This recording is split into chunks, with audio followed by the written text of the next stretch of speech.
Good morning. Good morning, everybody. Um,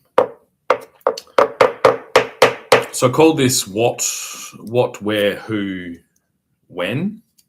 And I'm going to talk this morning about the phenomenon that we are all, the majority of younger people, like I'll say younger than 50, have the reality they've experienced where we've lived in a kind of, how do I best describe it? You can see I'm a little bit out of practice. Where there is a locality, so there'll be where you find yourself. I'm so out, like I'm just sorry. I'm getting used to doing this again because I haven't been doing it. I've been recording these just with audio, which is interesting, and then doing video. I'm like, oh, I've got to perform to the fucking camera, although not perform. So I'm trying to decide whether I do that or whether I just talk. But these are the things. But I find myself in a place like this is a place. You know, I'm not selling intercontinental ballistic missiles, right? So that's check. I'll put that check next to that one. I'm not selling drugs, check. I'm not selling contraband items like tobacco or cigarettes, and I'm not selling sex or gambling. So there's a lot of checks. Like, remember, like this is like when you get, everyone's used to picking up a package and seeing lots of ticks, and that the market trying to explain to you via those ticks that means some anonymous, some kind of nameless corporate authority feature has decided to add ticks to that based on some type of schedule that they maintain to do with what is this and what is this. So unfortunately, we've all come into this via one big wave of iterative cycling between radio, which is what I've been consuming. So I want to say now, like, thank you to ABC Radio National, okay? Because it's been amazing. The radio just does a better job at everything because of the way that we came into it. So because we started with radio, obviously we started with newspapers, but I'm talking about the audio visual. So let's go like AV, right? AV. So because this started with radio has had, it basically, radio got given the whole thing. And it does a really good job at doing the whole thing because it had a really long period of time where it just did the whole thing. Like, it was the highest level of information and entertainment, information/entertainment, and it was combined. Okay. And it was at that time, probably like it consolidated a lot of newspaper editorialization and opinion concepts and kind of brought together what this is ABC National, not this, but what I'm talking about, what I'm referencing is, and during like a period of like war, that was probably quite important to keep like a fixed lens on what was going on in the world via, and this is an important thing, like via the interpretation that the government wanted. Okay. And so that's what it did. It was so you could listen, and it did all of these things. Like, there was this huge amount of time. I don't know exactly how long that period of time was, but it was significant. And so the radio was what people listened to. They would get together and they would listen to the radio. That was really the first kind of step in doing a consolidated top-down broadcast, because before that, there was newspapers which would have, and there was a lot of newspapers, especially if you're in a city, and they would have like a lot of different opinions. So if you get like Perth and you get our newspaper and it's like the West Australian, that doesn't align with anything that came before it. And it is a result of that encapsulation by the radio. And it wasn't even, I don't even think it was ABC. This was before ABC, but I could be wrong. So you would never, like the radio was basically in reply. It was and it must have been at some level always kind of, especially our radio in Australia, must have been kind of federally overseen because it was, but also there were then local radio stations. So we've got to understand the balance between basically to ship newspapers, you'd have to print them and then ship them, would have been cost prohibitive. It would have been too expensive to ship what basically is the editor and the producer's opinion printed on paper and then distributed. So it was a very local interaction. It was a very local marketplace. But basically when I have the newspaper, you would like to sell things and my customers would like to be informed / entertained. And so there was this kind of container mechanism that was bound by the cost of shipping newspapers, which now doesn't exist, but it did. So the radio broke that cycle because it could go further for cheaper, and also it gave you what is basically a hyper stimulating content, which is like audio. So it's like this. This is what radio is. Oh God.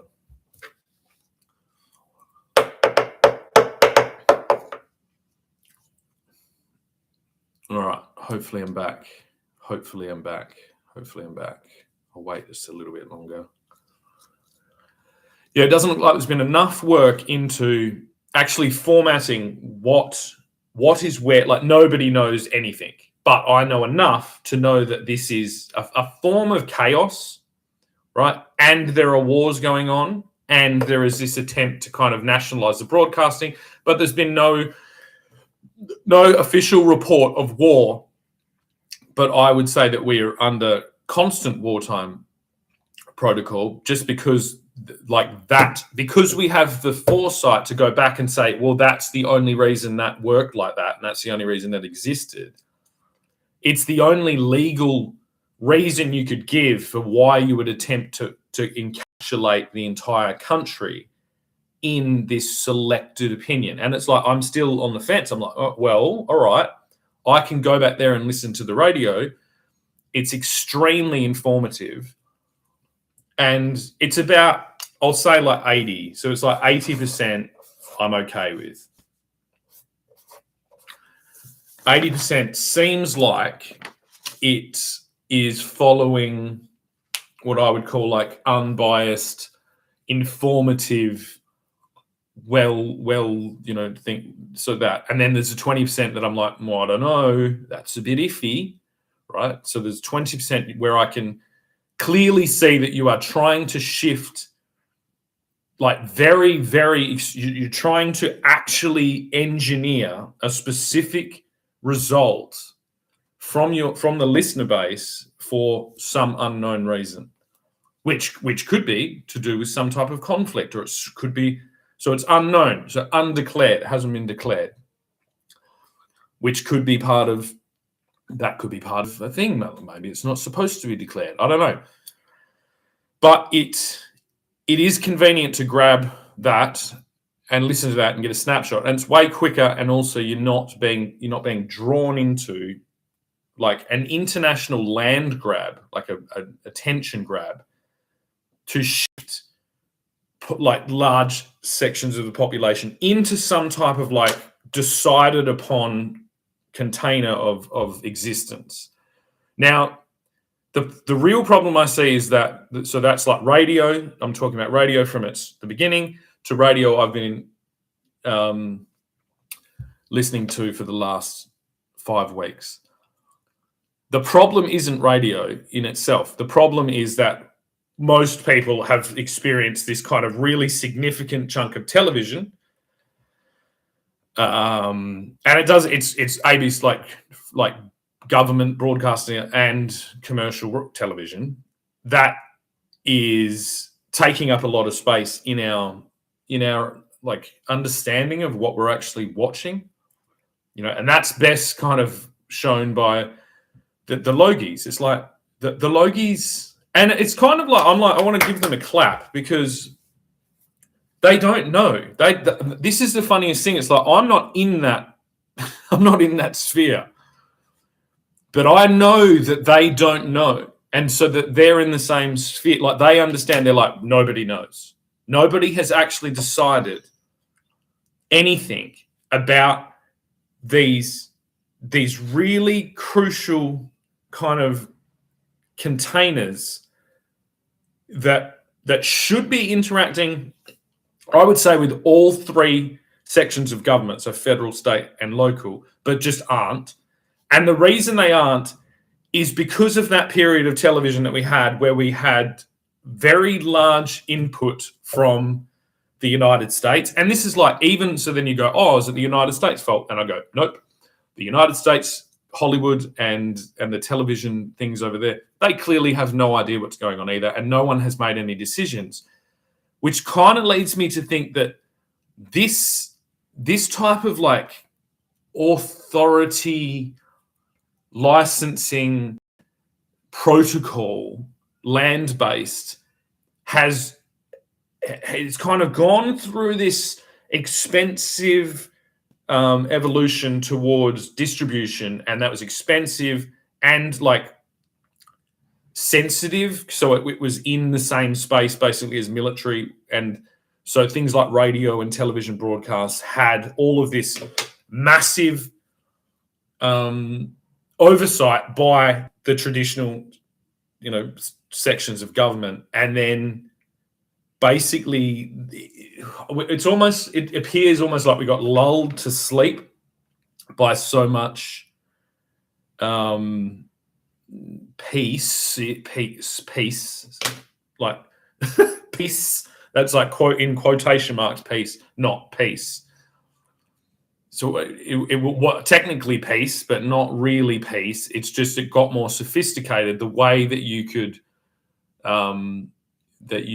look at conflicts to do with global trade and distribution and supply chains and things like that. And that's best distributed right now, or best shown by this Wildberry, the largest online retail place in Russia, is being targeted by Ukraine. And no one in the West has ever heard of Wildberry. And it's kind of like, what the fuck is going on here? Because that's that basically displays very clearly what I'm talking about, because that's war. So part of an adequate target for this conflict in Russia is to attack an online retailer that is basically like Amazon. And what happens is, it's like there'll be tit for tat. So you can imagine, well, what's our Wildberry? And it'd be like, well, that's Amazon. And you're like, I hate Amazon. And it's like, yeah.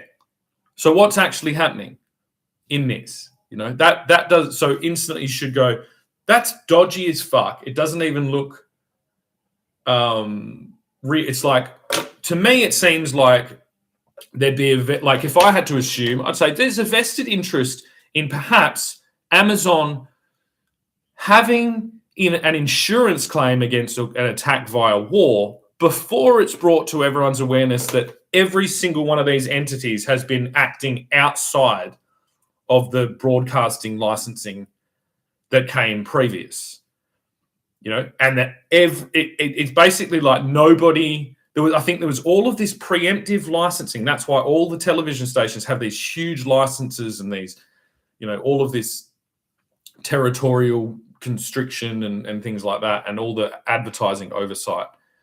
But then they're competing with the internet that has none of that, and already as well, the television basically tested the line on that for 30 years, and they were way over the line by the time the internet came. So that's, and you've got to understand the power of these mediums to shift the collective opinion and assumptions of vast swathes of the population is incredible. It's just that it wasn't kept up. Like the licensing and all of these things wasn't kept up. So there was like I said, ABC radios or the original national radio broadcasts were designed to oh God.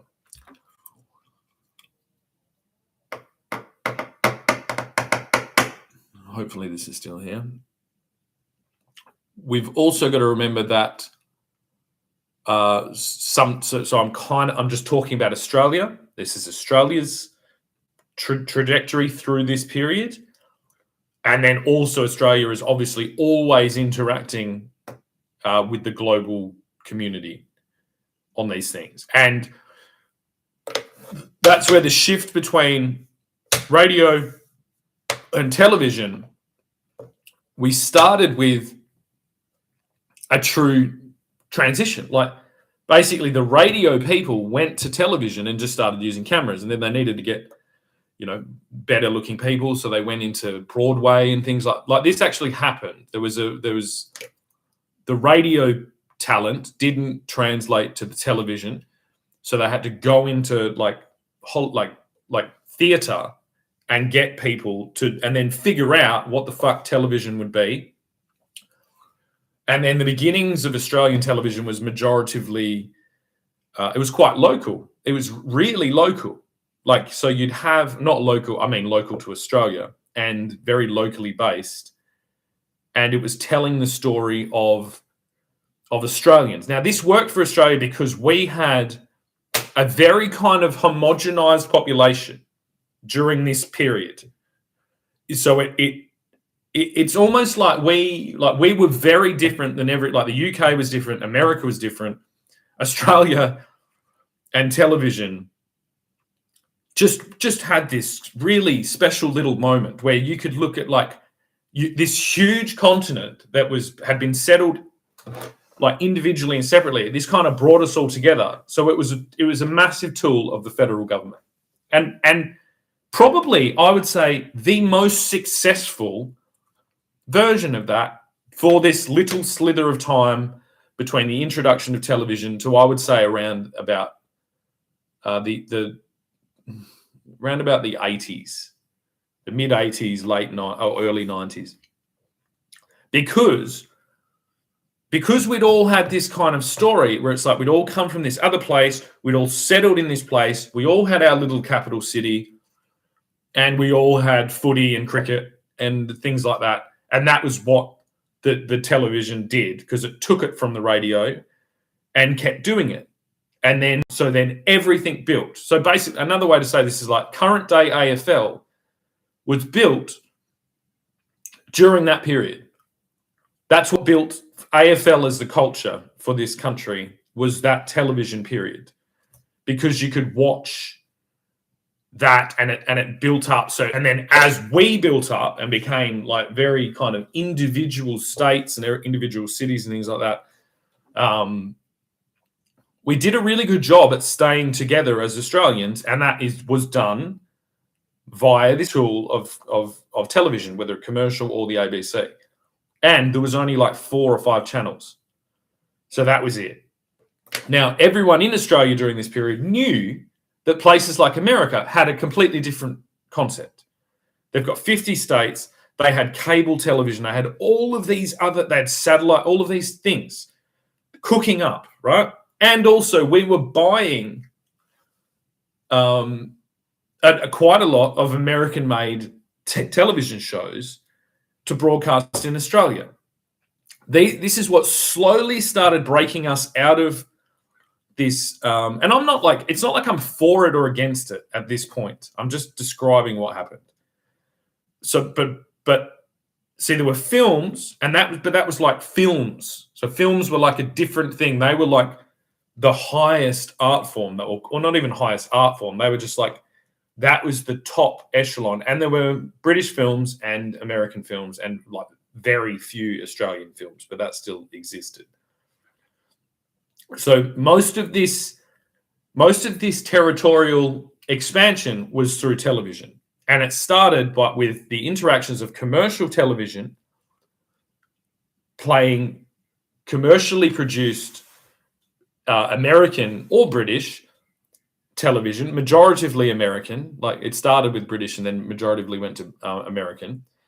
And then we basically like wholesaled their entire industry and stuck it on Australia. This is things like Kmart and Target, and McDonald's, Hungry Jack's, KFC, all of this. Like they basically just went, boom. So the already pre-manufactured television shows with all of the concepts, with injected full of that Americana goodness, all of that American pie, wonder, that American dream mystique, and then packaged alongside like clearly defined and supersized American brands that were mainly consolidated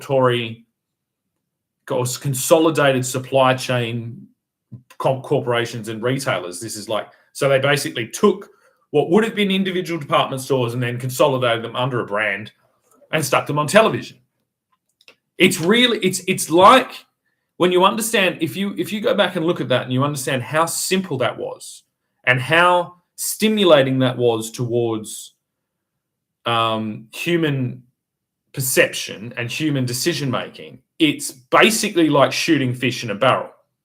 So, and it's because you align low prices with a consistent brand that sits there that is global now. So and then you low prices, and then you connect it directly towards like basically what would have been the early social media is watching these American families do these contrived television shows, which were basically designed to sell things and to sell the brands. Like if you think it's like Brady Bunch, you get their clothes from Target. Not really, because the Brady Bunch was set in a different period. But it's more like watching the way the Brady Bunch shop made you think about shopping. And then it was like the future. Like basically America sold Australia the future that they hadn't actually figured out, but they'd sketched it on a napkin. They're like, this is the future. And because of America's slightly different system, America is consistently and always experimenting with all of their society in these market capitalist things, which is kind of, it's basically what it is. It's not good or bad. It's both. It's good and bad in massive quantities, just at the same time like this. But unfortunately, if you compare that to like stable pre-television world, you have to go, well, it's like, well, it's 50-50. Half of it will be good and half of it will be bad. And they're only products, but it's like that's just not true. So the bad products and the bad examples will have like, it's kind of like saying like, I only put 1 drop of poison in your soup. Eat your soup, right? And it's like, it only takes 1 drop of poison in soup to poison the soup. That would be another way to look at it. So we had this massive experimentation in America. And then that was, you could almost imagine as well, is that we were a proving ground for a foreign culture to see if we could, if they could shift, like their version of Wild Berries, which is like Kmart and Target, and there's a weird Australian, like there's always some They're like, nah, it's not like American. It's like we bought it individually and we just copied it. But even if that's true as well, that's weird as well, because it's like they've packaged these things together.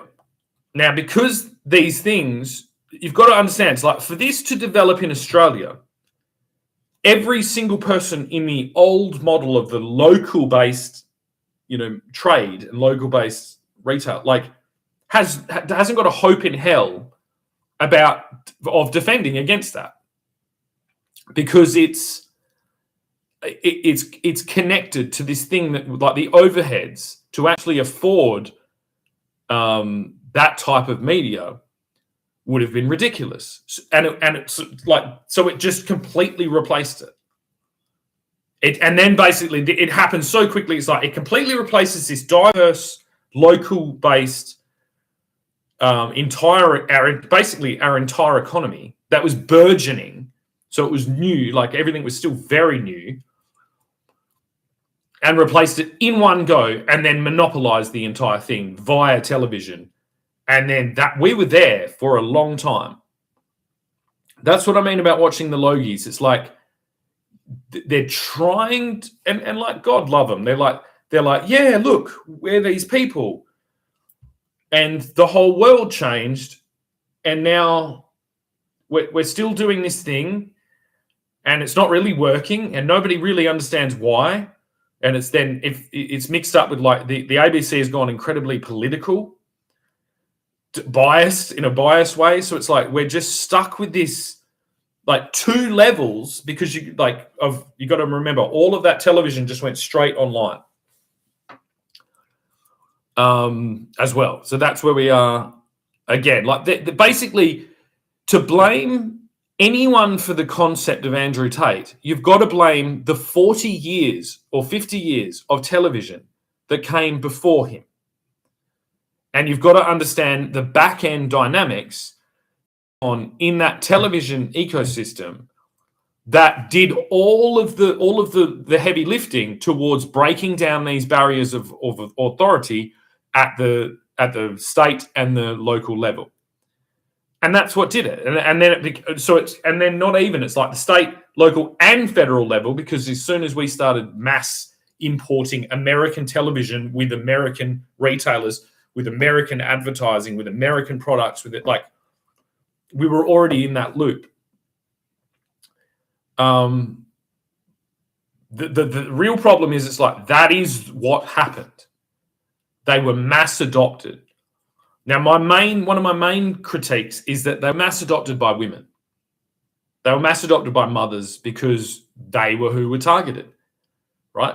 It's not a coincidence that there was a massive epidemic of divorces during this period, because it brought this dramatic, soap opera, Days of It. Not even, it's like there was stuff previous to Days of Our Lives, but it's this whole thing connected intimately to this social pressure of buying the right things, right, and being one of those people, which shifted, like, so previous to that, if you wanted to elevate yourself with clothing or something like that, you would go to a bespoke tailor, right? But then there was no brand on it, right? And also there's a type of, like, every man or every woman, like the almost like frugality, and it's so strange because it's the opposite of frugality, but it was sold as frugality in this intense way. So everyone would be like, well,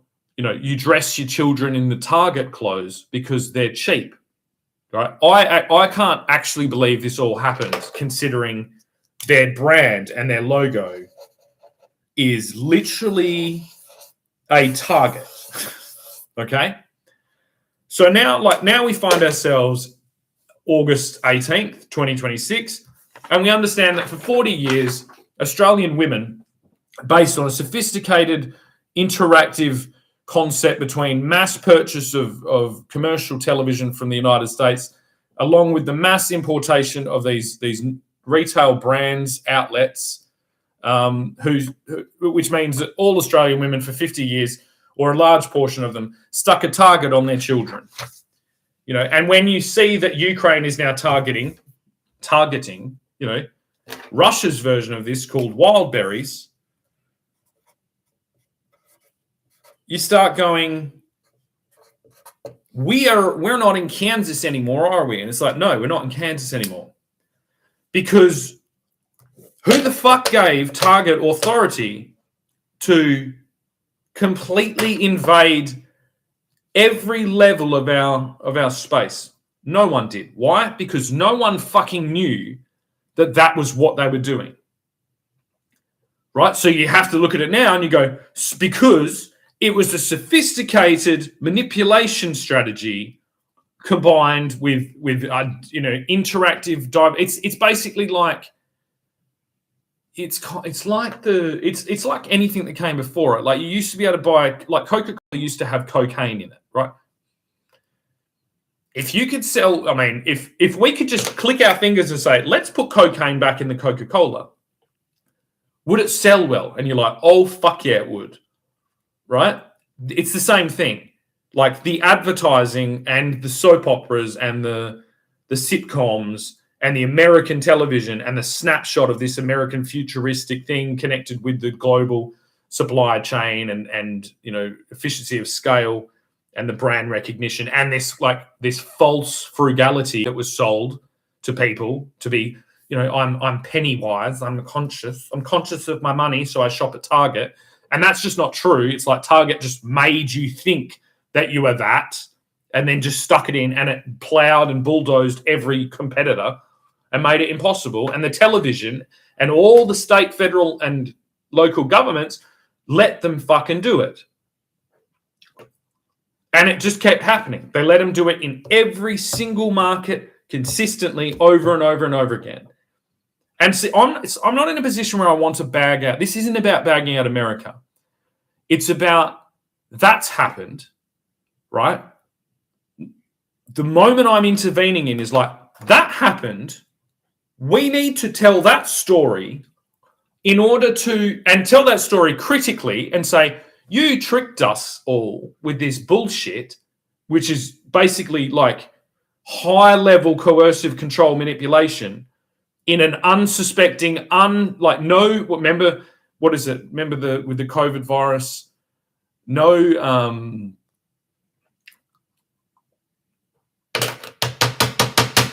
antibodies or no, like, what's the or something system, no immunity from this because it hadn't existed, you know. And basically what it does, people during that, before this, they would know that salesmen were manipulative, you know, so they'd be like, and some of them are good and some of them are bad, but people would have had an awareness that salesmen can be crooks, they can be con men. You know, there's a fine line between a good salesman and a con man, and then obviously there was also good salesmen.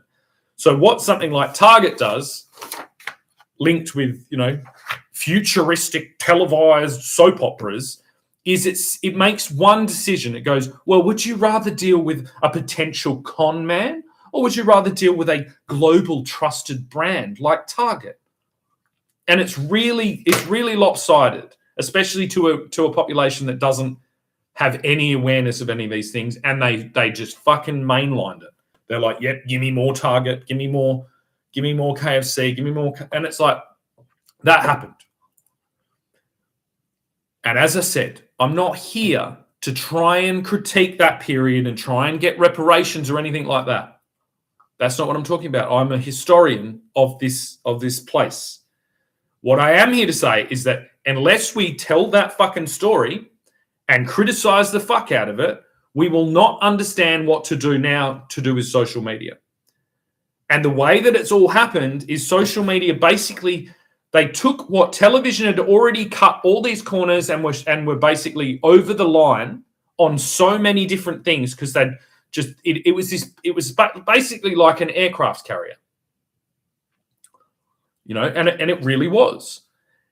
And it's like you watch the way the internet is going right now. So Target's like, maybe that stuff started being made in America, but as quickly as it possibly could, it started being shipped to other countries, and then all you're left with is the brand.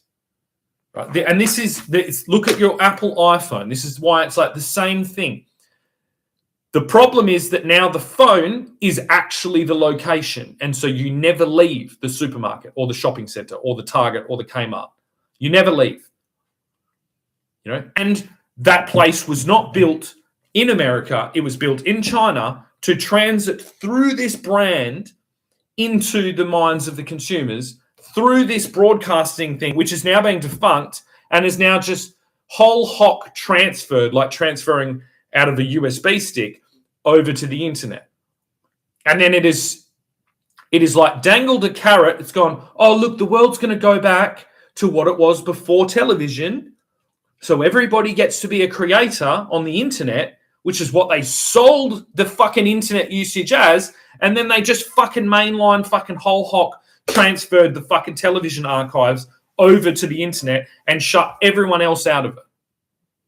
So, and the thing is, basically, it's the best moment because you get to go, I see what you've done there. You've tried to take the internet and turn it into the television.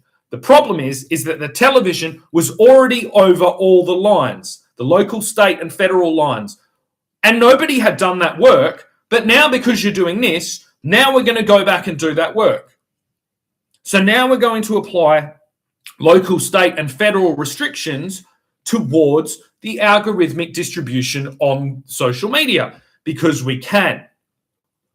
Because we can and because we should have done it in television. Right? This means it's like, if I go, something that is really normal where I live is a bunch of fucking cows. Big cows shitting everywhere and doing these things. If I take a big bunch of cows from where I live and I take them to where the news stations are, right? I will be in a lot of trouble. This is what I'm saying this was to do with local and state regulations. When you took Sex and the City from New York City and you took it and you brought it and you broadcast it to the entire fucking country of Australia, that is the same.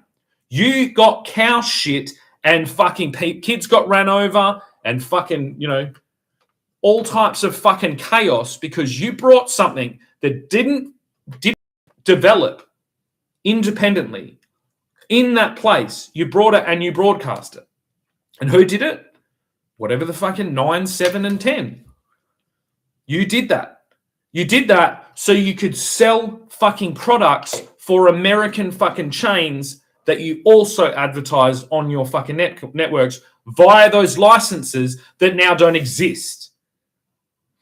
So it's like, we've got to step back. It's like, again, I don't want to go after 9, 7, and 10 with these huge like fines to say, you shift, like you basically put cow shit over everyone, reverse that. You stuck bullshit New York hyper urban society and you broadcast it everywhere, and that doesn't work because it works both ways. Each region should have autonomy over its airspace, and it's like, it doesn't that start sounding like a war, you know? And it's like the moment we're watching Wildberries factories fucking burn down in Russia, and it's like this war started because of a territorial fucking push in towards their territory. And now it's ending with Ukraine flying British drones into an online retailer.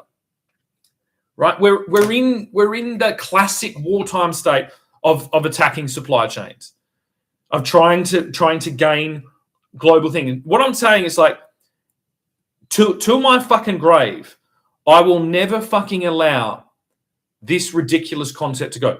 You built that on television over the line. We need to identify that was illegal. Not to process it, not to think, to reformat where we are now. You can't use global influence via these unsuspecting airspaces, right? And it's kind of like that because we're going to expose it. If you basically land a fucking, like, if think about it, it's like if you land or if you bomb with drones, like a little a little airdrome where the people are just learning how to fly and they, I don't know, they deliver mail to the fucking country or they do these other things. It's like you're an absolute fucking terrorist fucking regime.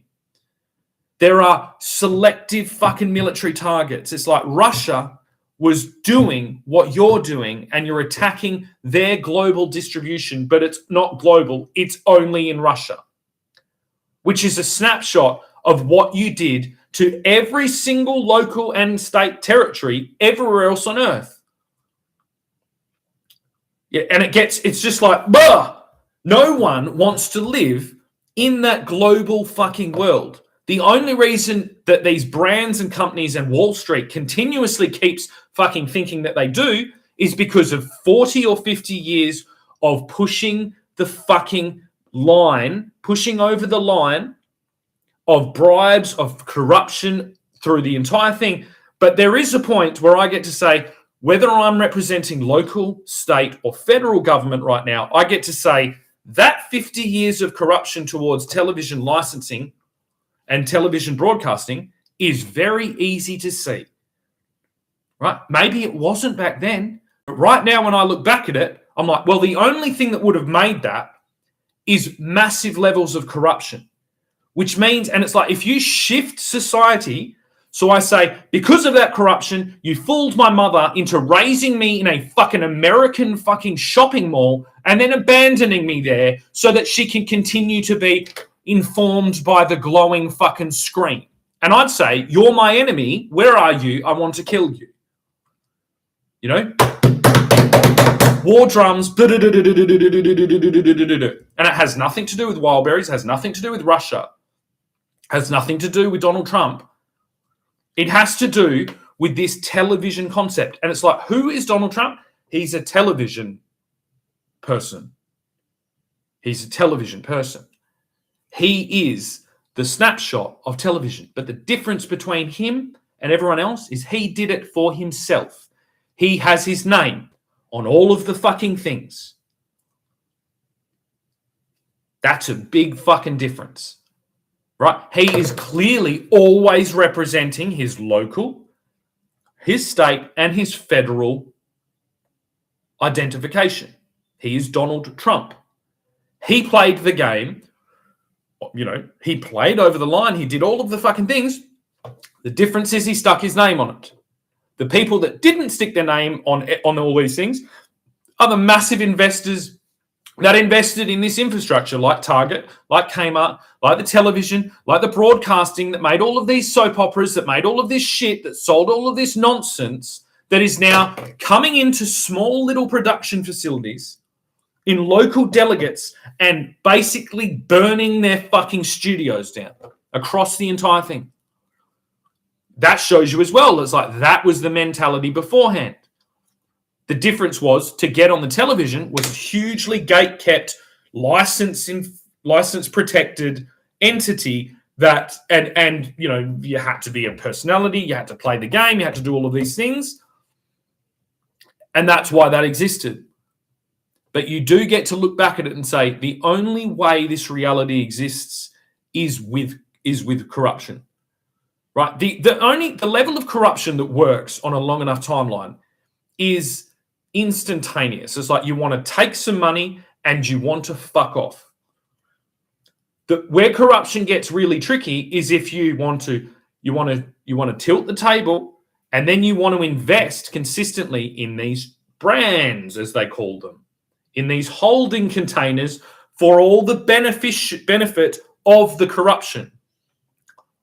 Right? Like, so say you were in government, say your name was, I don't know, Paul Keating, and say you then mandated that every Australian citizen should have to have some type of retirement thing which saved their money in a sophisticated collection of investments, say like in the International Stock Exchange, and say that International Stock Exchange was filled with these types of brands like Target or the Russian version, Wildberries, right? That would mean that is the next level. So you knew how to get the women. False frugality, cost savings, you know, being what part of the thing. You know, you don't want your child to dress different than all the other children because then you'll stand out and then you'll get all these things placed on, all this social pressure we place on you. So Target specialized in giving you your uniform for you to stick your children in, which has a target on the back of it. Now, the men probably at some stage started getting suspicious. They were like, my mate, who's the fucking, he was a tailor. My other mate was worked at a department store. My other worked, all these things. They all got replaced. And it seems like basically the trick is that you have this brand, you sell false frugality via soap operas to women on television so that they can dress their children with targets. And then you fill the stores with women who work there that rides that fucking women's equality. Women need jobs and equal pay and all of this shit. And that's what you did. Right? But men started getting suspicious. So then what you did is you mandated that a certain every single man who invested their superannuation, which is just a uniform, that's your socialist, national socialist fucking Labour Party fucking uniform. And they said, you've got to do this. And you invested in this infrastructure, in the television, in the broadcasting, in the brands, and in the media agencies, advertising agencies, all of that stuff, and in the burgeoning internet companies, which then surveilled everyone and made sure that there was absolute brand loyalty towards these brands, that nobody was doing these things. You individually then turned local government into a completely ridiculous thing that nobody fucking has any appreciation of, that doesn't do anything. So Australia pre-television, local places had local authority on what was in the fucking local place. And now, 2026 with iPhones, you have absolutely zero. And this is where I'd literally argue that territorially, right, we may have local governments, state governments, federal governments, but that is not doing anything. And that is clear to see because we have this built up massive period of high level indoctrination. Like you might have a really good salesman sell you a car or a swimming pool or a set of solar panels, right? But there's a point where his salesmanship, if he spends too much time selling you something, he doesn't make any money, right? That's what television did. Television made that equation disappear. It basically made you could get the best salesman on earth, you could record what he's done, you could take that and move it into the minds of every single person, broadcast across every single place, right?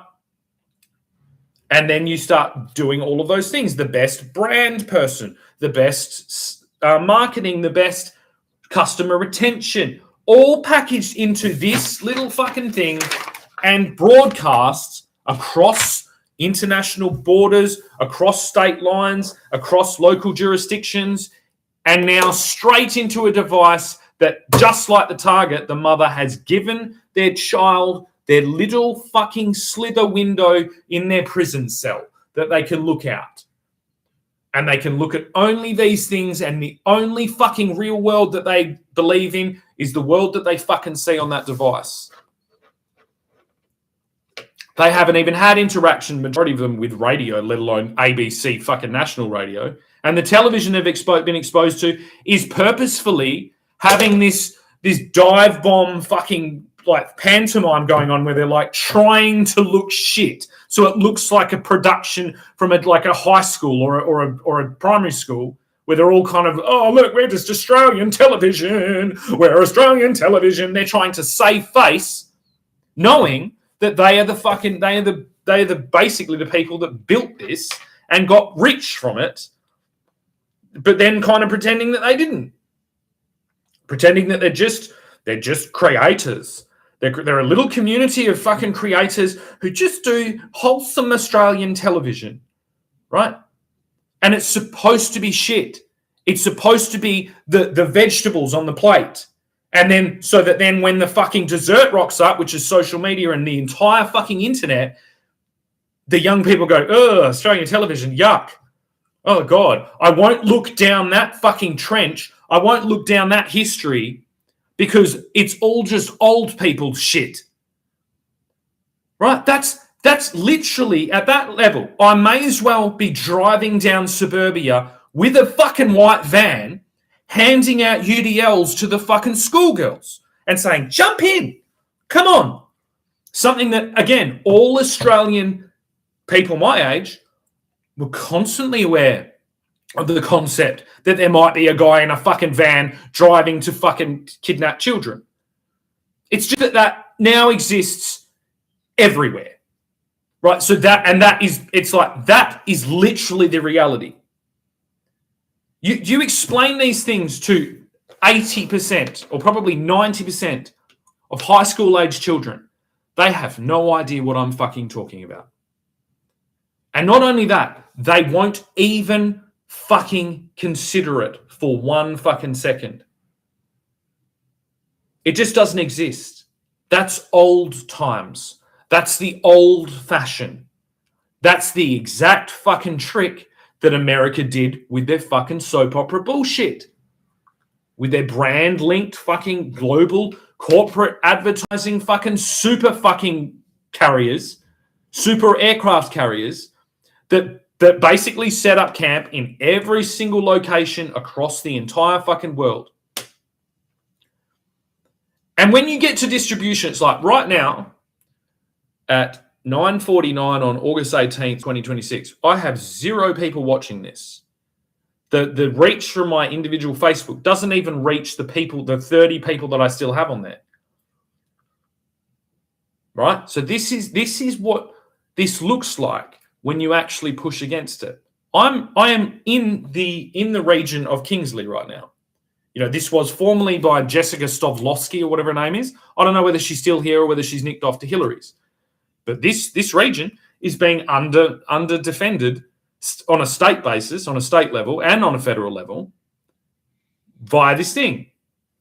You know, I'm distributing on an American-held YouTube, which is doing the same. The only people I see are curated identities via YouTube, and the difference is, what's really weird is the ones. So I've been watching it the last 3 days with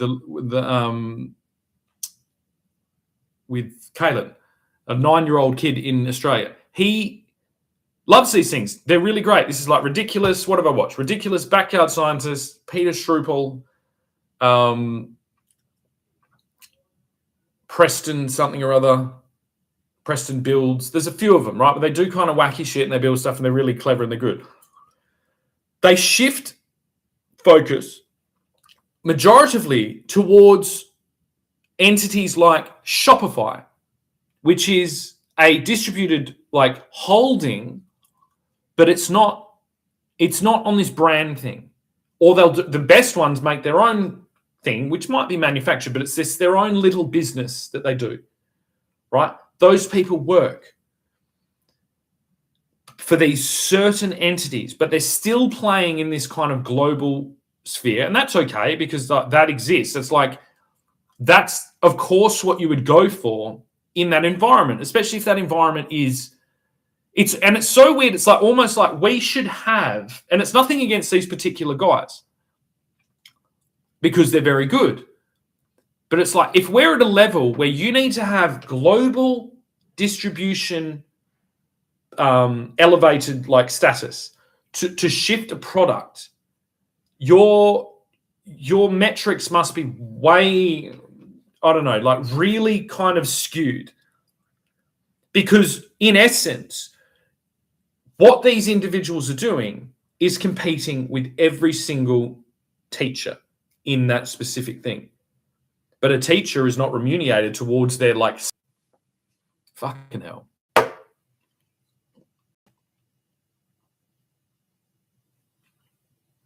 But also, he's a victim of this containment of the previous 50 years of television. You built this. You built these fucking shopping malls around the world. You left your fucking children in them. You invested your fucking mandated fucking communist, socialist fucking superannuation, Paul Keating bullshit into those entities. And then you abandoned your children in there to be constantly hypnotized by a fucking handheld fucking device that operates about 1,000 times at 1,000 times higher level than what the previous did, but the previous level was 100% successful at distributing these ridiculous brand concepts around the world.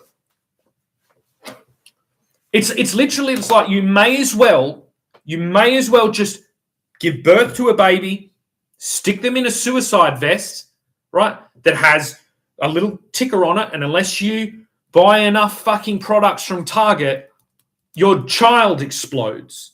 Like that may as well be what you built. Because you've got to understand is these are compartmentalized. The sales is different than the marketing, than the production, than the content creation, than the distribution, and the management, and the finance, then the licensing, then the codes. All of these sections of all of these massive companies are all separate. Nobody's overseeing the whole thing. It's not like there is a Mr. Target who sits there and goes, I'm really happy about this toy, the feel of its fluff, the whatever, its eye positioning is perfect, and they spend all this time perfectionists. That doesn't exist.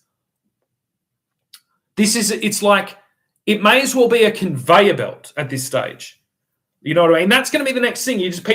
Brands are just going to consolidate, just stick conveyor belts on it, right? And then you'll just wait. Like all of the unsuspecting pygmies from some section of Africa will wait as their fucking box rocks off the thing, to get the conveyor belt, their little product that they then, and it's instant, they get to sign on an electronic iPad. I sign away all of my land rights towards this thing in exchange for this Amazon box filled with Pokemon cards or whatever the fuck it is. Just with a camera, and then they take to court. They're like, well, these are the signatures of the tribal elders who exchanged this. I can't see anything wrong with this. We built that infrastructure of that fucking conveyor belt. We've got to maintain the robotic fucking staff that stick the box on. We have to shoot satellites into space so that we can make sure the connectivity on the iPad is there for them to sign. They're benefiting from all of this stuff that we've developed for them. And that's just not true. And it's one example to say when you take it towards the traditional tribal people, right? But that's not even who we're talking about. That is where all of the conversation is in Australia. It's towards Aboriginal relations and all of this shit. But it's like, it wasn't Aboriginal mothers who were sticking targets on their children. And if they were only doing it because basically they would have thought if they didn't do what the white women were doing, they're going to get shot. That's the fucking truth. But it's like, still, when you get to the end of it, who the fuck actually gives someone authority to bring a little fucking broadcasting hypnotism fucking device into a local government jurisdiction? Why would you do that?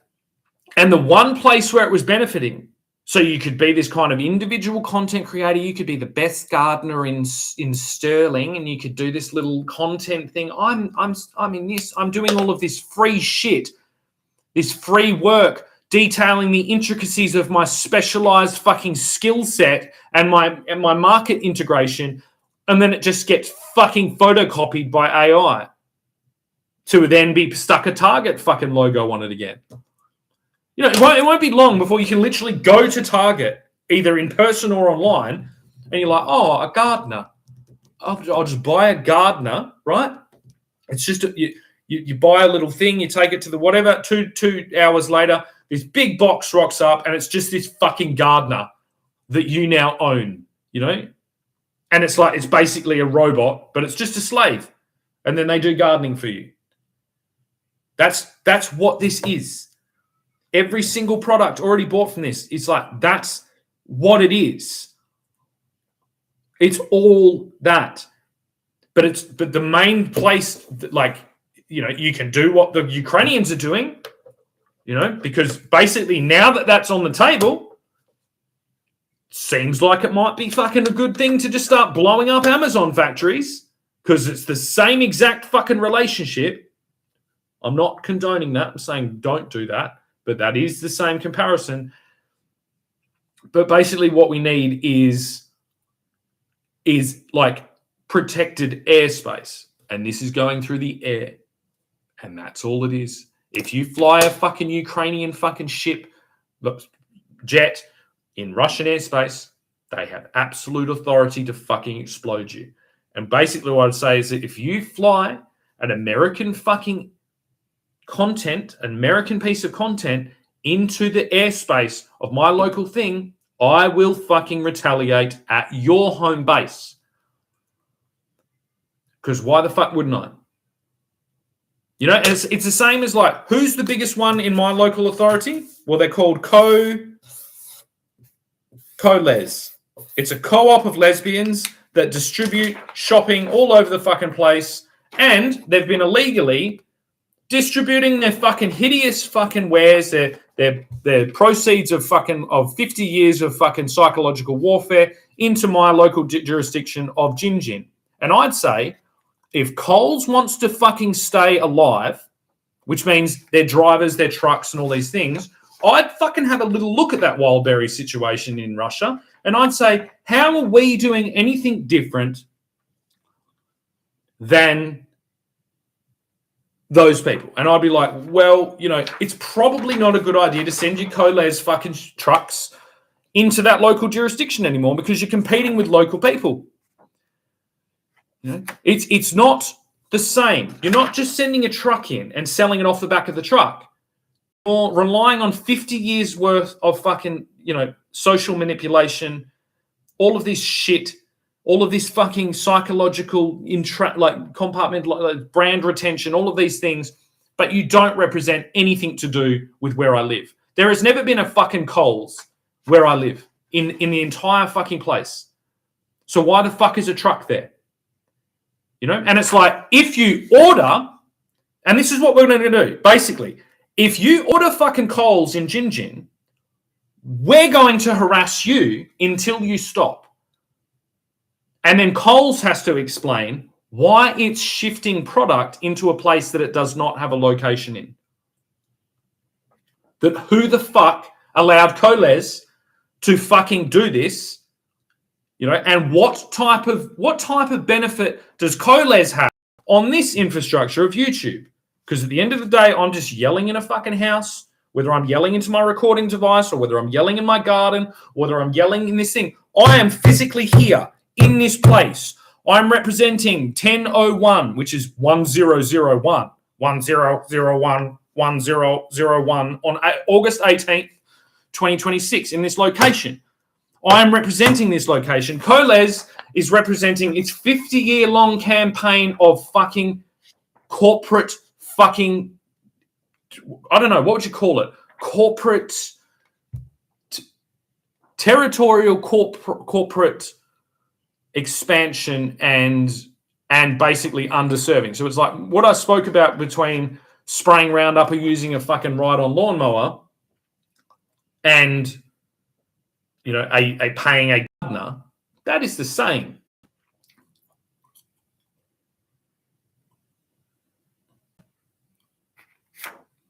Are we there? I like how the target is on the sea, you know, that just by accident, but it is, isn't it? You know, that's some dynamic fucking, look at that. It's like, that's sophisticated, isn't it? It's sophisticated, like intelligence, I'd say, because the target is on the sea. And sea, if anyone doesn't know, sea is the international reference for British military intelligence. So what I'm saying is, if Co-Les does not stop aiding and abetting this mentally ill woman in her late 70s to, I don't know, to basically commit genocide, you know, to attempt to ethnically cleanse her town from any Tasmanians who would represent themselves individually in a 40-year-long campaign to expose that the other industrial chain that she's been intimately connected with, you know, works in the exact same way. So it's like, it's either Co-Les, right, or it's the National Pharmaceutical Scheme, benefit scheme. You know, that's the same exact thing. It's even, I love how they even did the due diligence or the gesture to call it a scheme, because it is a scheme. You know, it's like, it is. It's a retention scheme. That's what it's called. It's in order to retain somebody on a specific medication, you put them on the National Pharmaceutical Benefits Scheme, which is, again, a bunch of letters, not too long, that are easy to remember, that flow off the tongue, that have been rhythmically created for retention in your brain, because that's how people engineer product retention marketing. This is why people shop at Coles, because of billions of dollars of customer retention, intergenerational customer retention. Coles. And it's like, basically comes down, it's like, do you shop at red or do you shop at green? That's all it needs to be. But no one can do either in the place that I live, because there isn't either there. So neither should be allowed to deliver there. And then we get down to things, it's a free country, I can do whatever the fuck I want. It's like, oh, can you? Can you? I wonder why there's people shipping fucking like 80% of our fucking tobacco supply chain to Iranian fucking terrorists. You know, it starts getting too easy. It's like, who is the sales rep? Maybe not now, but maybe, the last, so let's go back 2 years, and then for the last 5 years, who was the sales rep who kept my mother license checked off, like with her little ticks, towards her retention of her mind-altering pharmaceuticals? Well, it was an Iranian psychiatrist, which is basically like that is the version of the website of the Coles. So that you can check off. You're like, have you got your psychiatrist check? Yep. Have you got your Medicare card check? Yep. Have you got your National Pharmaceutical Benefits check? Yep. Have you got your veterans, whatever, rah check? Yep. What's it called when a Australian Army veteran leaves all of her children in a shopping centre that she doesn't even know took over the fucking country? I'd say basically it's a pretty big thing that says, I don't think the first generation of Australian military women really had oversight on all the dynamics of a future war that they could possibly not see. But if you were obscuring this landscape by maintaining this, or if you were protecting this individual as a type of walking statue, like a walking billboard that says, hey, everything I've done and everything that's happened to me was A-okay because I can buy fucking packets of biscuits and get them delivered in a giant fucking moving billboard to my house. And it doesn't matter that my son is distributing on this, this recently developed broadcasting network, because he doesn't have any viewers. And clearly the assumed opinion of these victims of 50 plus years of psychological engineering is that if anyone is talking and they have nobody listening, that person must be insane.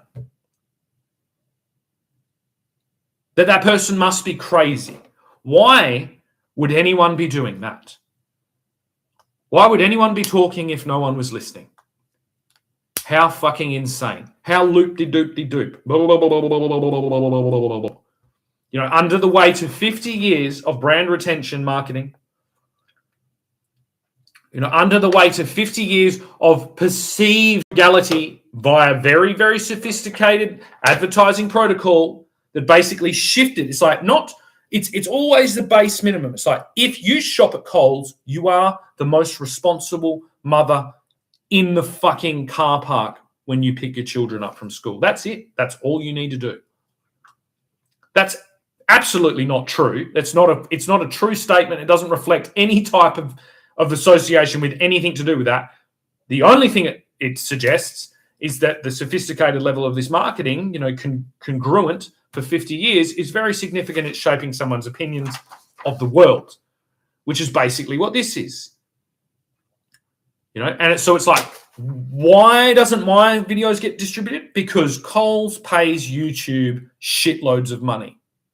Coles pays Google shitloads of money to maintain their preference, their premium level distribution of their content, which is right back to television, right? So it basically says, based on all of these things, the way that you would need to have a war in this modern day is just to have more money.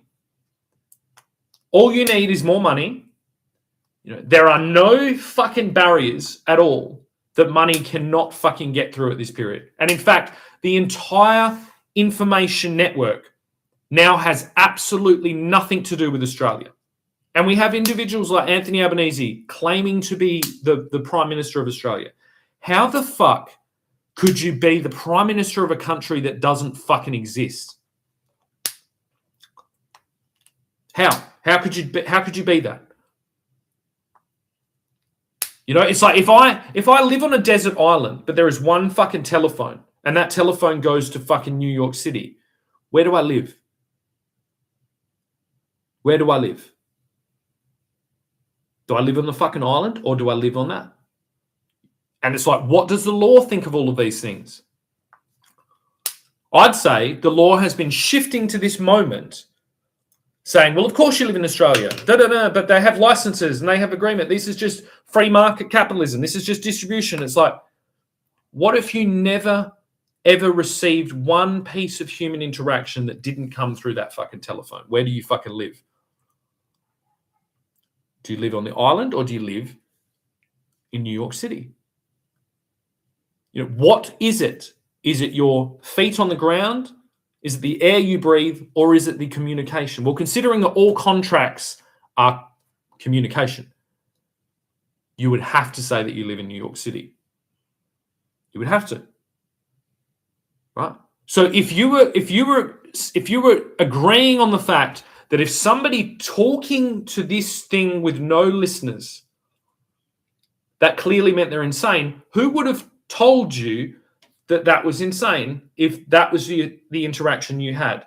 If you were a signals operator for the Australian Army, only communicating with NASA, or with Houston via a telephone, what would have engineered the concept that you would have thought that was a legitimate thing?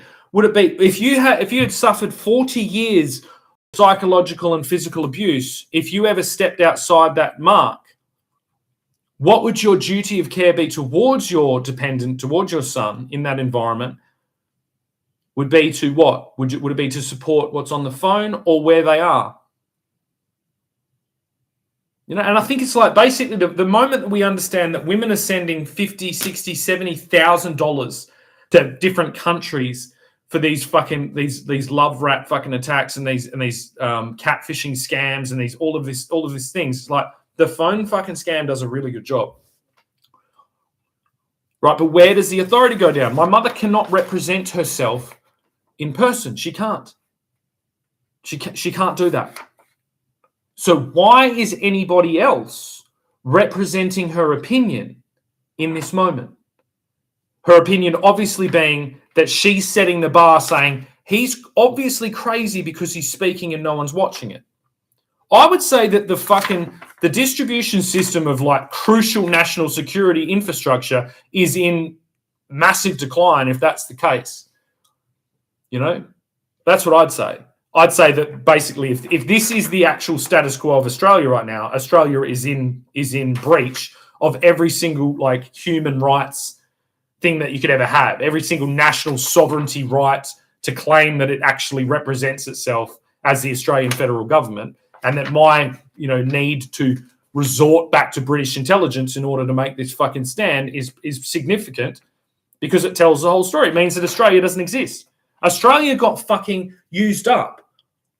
Right? It got used up like phone credit, like a bit of fucking phone credit that you bought. Australia's authority to govern over itself obviously it just ran out. It ran out like milk. When milk runs out of the fridge, there is no more milk. And that is basically what I would claim on this day at 10:15 August 18th, 2026. I would claim that Australia has run out of its authority to govern over Australians, which is significant because it means that we get to start again. And the way that we would start again is that we realize that we have this broadcast network, but they are under no obligation to put us in a place. That would have to be done via word of mouth. And that is basically, I would say, the legal position that these companies like Google and YouTube are going to do. So then my claim is that it is not a representation of Google or YouTube's non-publishing, because it's dodgy. They're just benefiting, they're just staying with the safe things majoritively. But it's actually a failing of Australia, and then it's an exposure of the representatives like Anthony Albanese or Roger Cook that claim to be legitimately governing this territory, but they're not. Legitimately working at a telephone centre that is defunct. It doesn't work because it is not representing a true interpretation of local, state, or federal claims on this land, because it is not defending citizens. It is not basically connecting the fucking wires to connect the right fucking things in the right place. It is completely reliant on the algorithms that it blames. Now, algorithm is an individual strategy, which obviously is working for one particular thing, but you can't hold Google or YouTube responsible for managing the entire fucking world or Australia. Right? So what is happening is that there is no operator that's putting the fucking cables in the right fucking place. They are just relying on corporate market. Stand trial has a professional history of doing the job that I'm talking about, of connecting phone lines of an operator in the pre-internet, and you could almost argue pre-television world. That's what happens. So you're allowing this obscurement based on the concept of a woman who's been diagnosed mentally ill for 40 years, and her opinion of the reality of this realm. So it's like that is. See, and basically what it comes down to is like the viewing things likes has no legal grounds in Australia. It doesn't have anything. What I have shown, it's not restricted by Google. It's not restricted by Facebook. It's restricted by popularity. Popularity is an assumption that only references a population under the coercion, under the social conditioning of a 50-year-long campaign of brand recognition and customer retention that predated it on the television, and that they have unsatisfactorily transitioned into the internet world, and they are relying on those metrics of algorithms as they did towards the programming, which was absolutely corrupt, but they have allowed that to transition fully into their existence.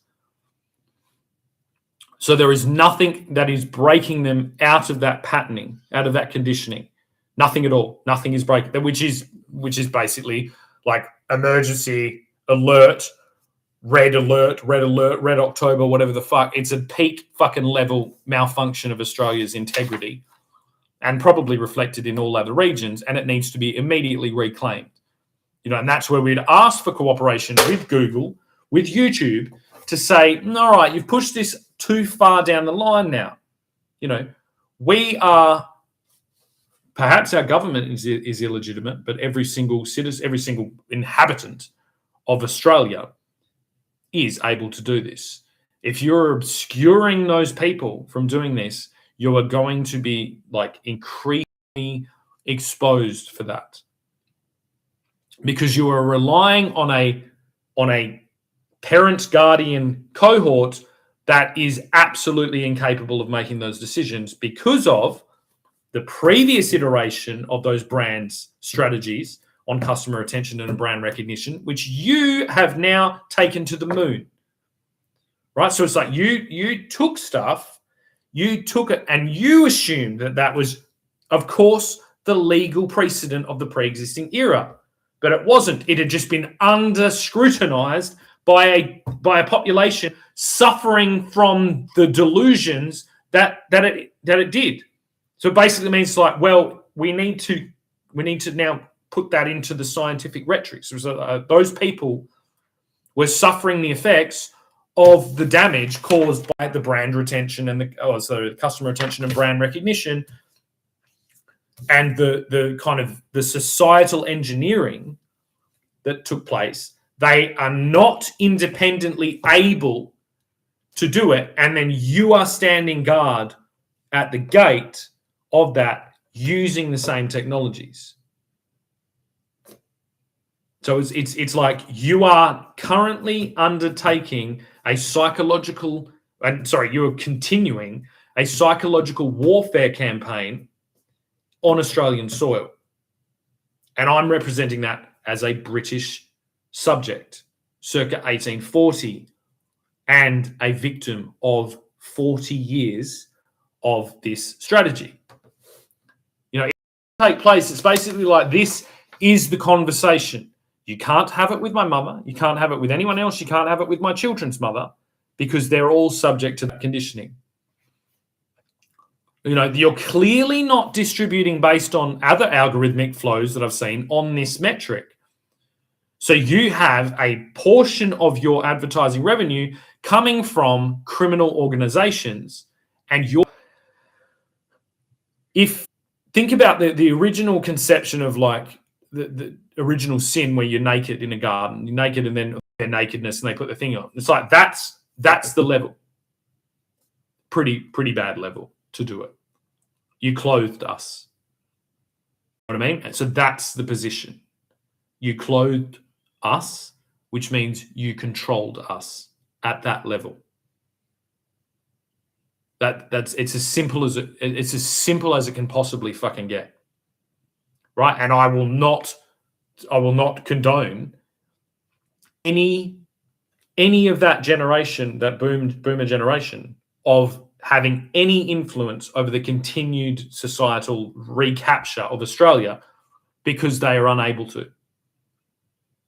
You know, they are not able to transition into that awareness. And it'll be quite damaging to project to them all that you clothed us with the fucking enemy's fucking clothes, and you left us abandoned in the fucking trenches of a fucking 6-dimensional fucking war battleground. You know, while you maintained the so-called country via that very special, you know, grouping that holds kind of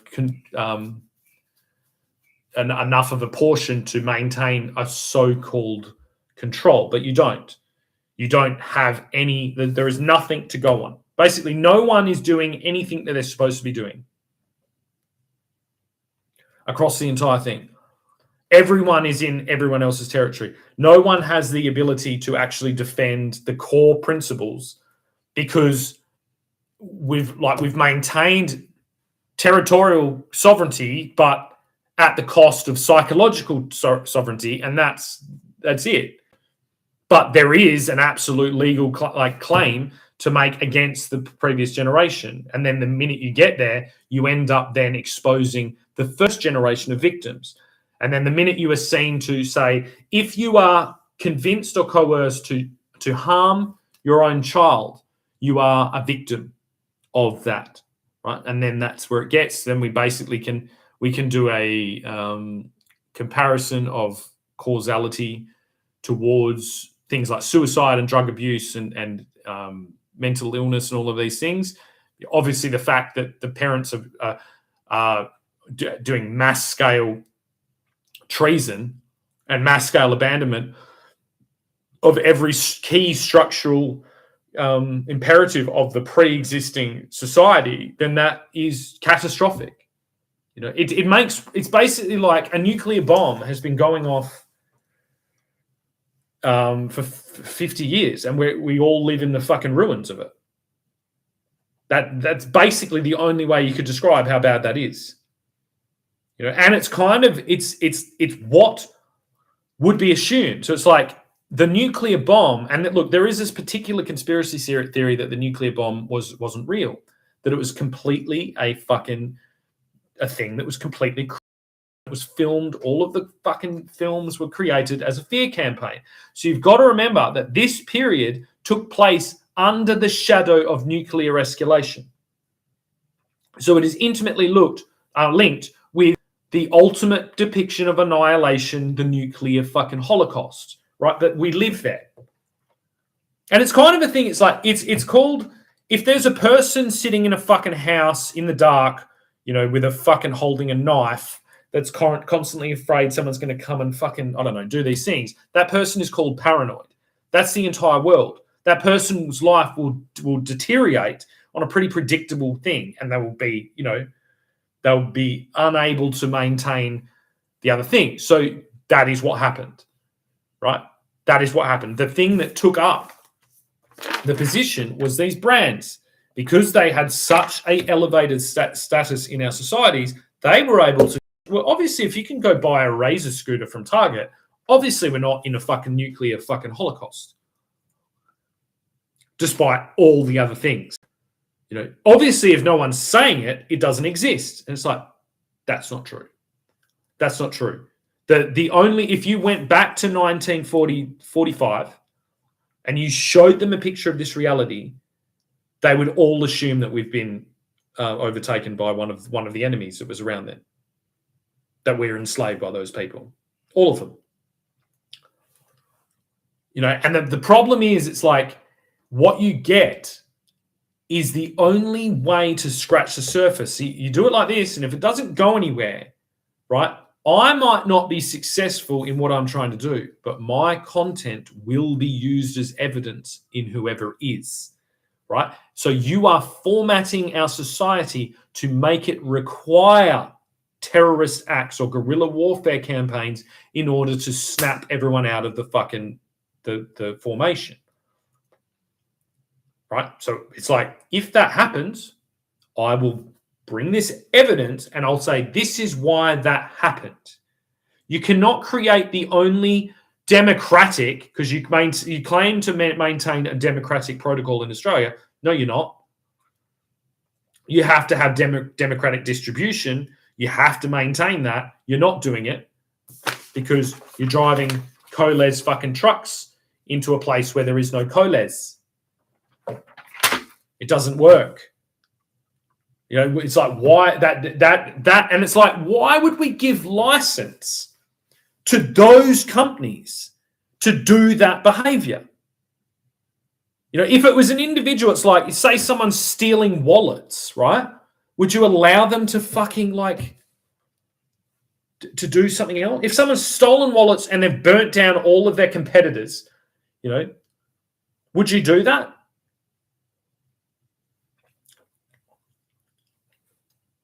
It's just consistently, it's like, it should not be it's not the government's job to regulate individual products or things. And it's like, this is what we're having now. It's like, oh, if we take the taxes off, Big Tobacco will win. And it's like, Big Tobacco, you've just transferred 80% of Australia towards criminals, and you're talking about Big Tobacco. And it's like, all you need to do is take the population of Australia now, compare it to the population of Australia when the first pushback started towards cigarettes, and compare those numbers. So you're talking about 80% of the current day population, and you're talking about Big Tobacco prior to that population boom. It doesn't seem so big. And it was still distributed between a few different companies. Although I know there was a consolidated tobacco board, but that's because of the pushback. That's what happened with this. That's why Coles owns Target. I think still they used to. Coles Myer. It's like it's so, and I hate. It's basically I'm not at this level where I'm trying to like break these corporate things, but it's like, you've got to utilize the things they're doing. So it's like, no, I don't have a problem with corporations. I have a problem with corporations breaking every single fucking local jurisdiction law and media law and being exposed for it, and then trying to fucking supersede that over to basically creating a virtual fucking simulated reality to cover it up. It's like, because basically I'll tell you what the future looks like. It looks like people like me, not me, people like me doing this and then fucking, you know, having enough and going and doing something. And there's only so many times you can fucking hide that. There's only so many times you can say a fringe extremist fucking lost the plot and set fire to a.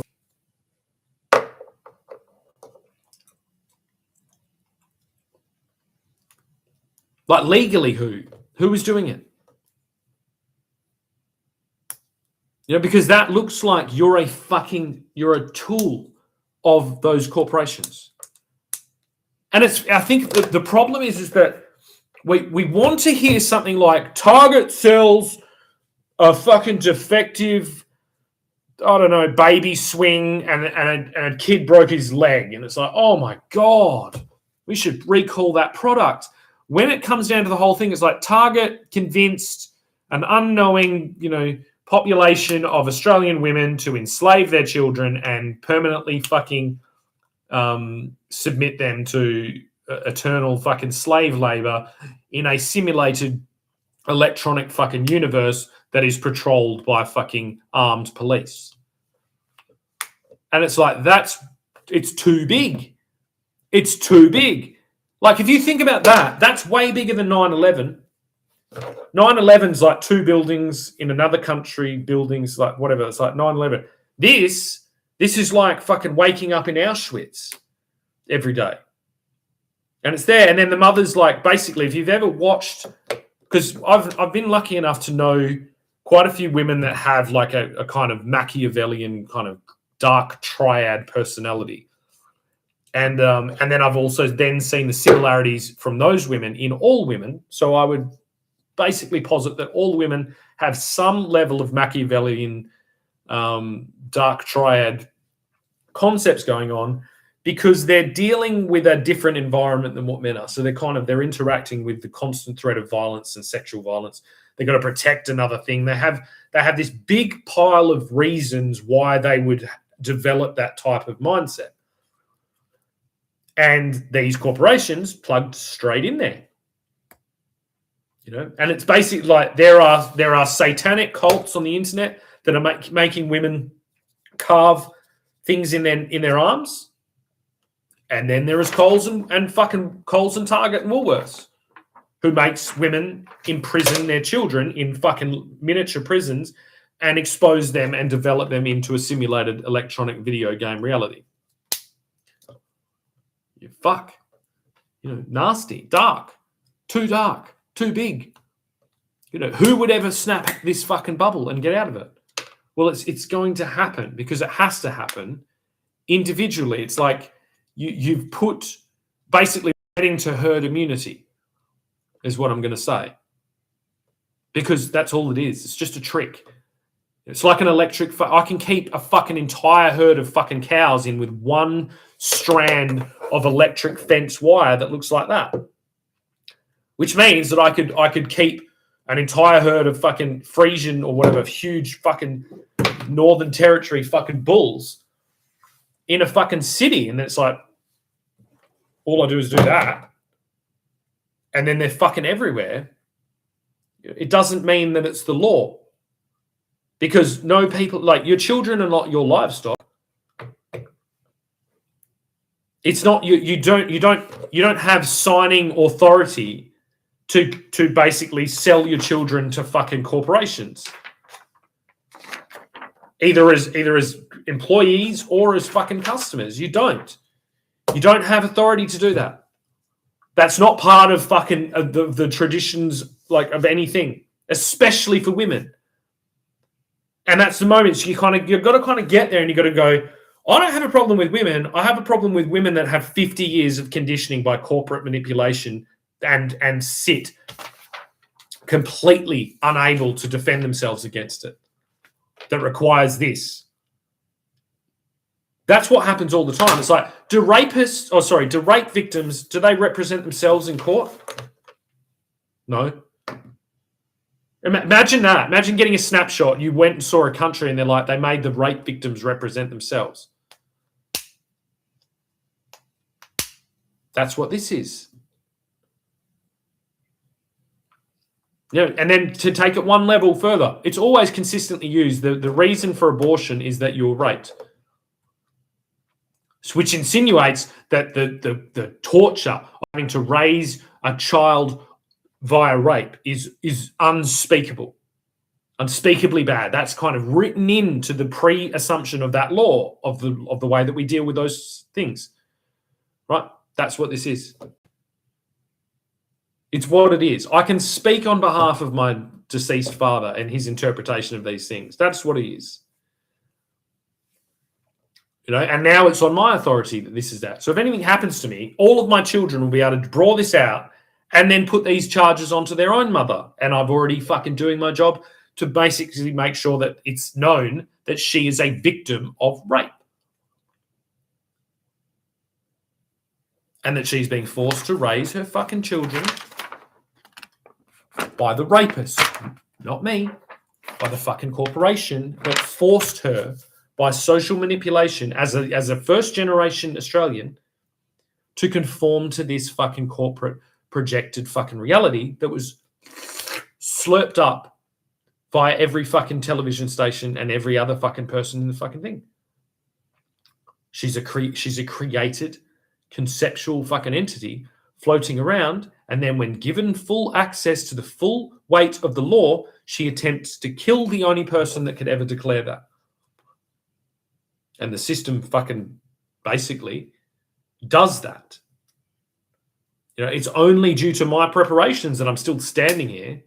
Why would anyone want to survive this fucking hellish fucking reality? Why did I feel the need I needed to prepare for that fucking psychological fucking toll in order to do this? Because it's fucking real. Because that is clearly the declared fucking state of this place. That's what it is.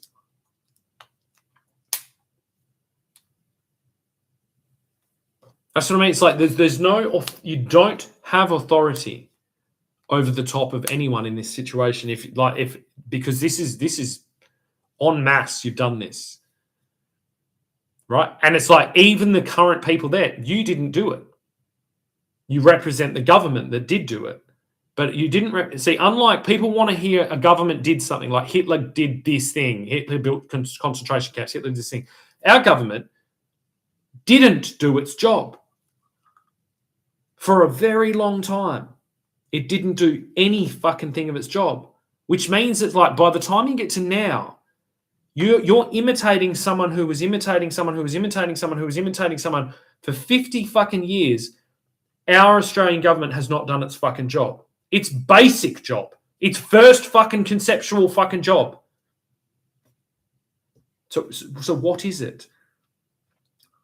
And I just think no one understands that it's like you cannot strip away television, that 50 years, from current day Australia.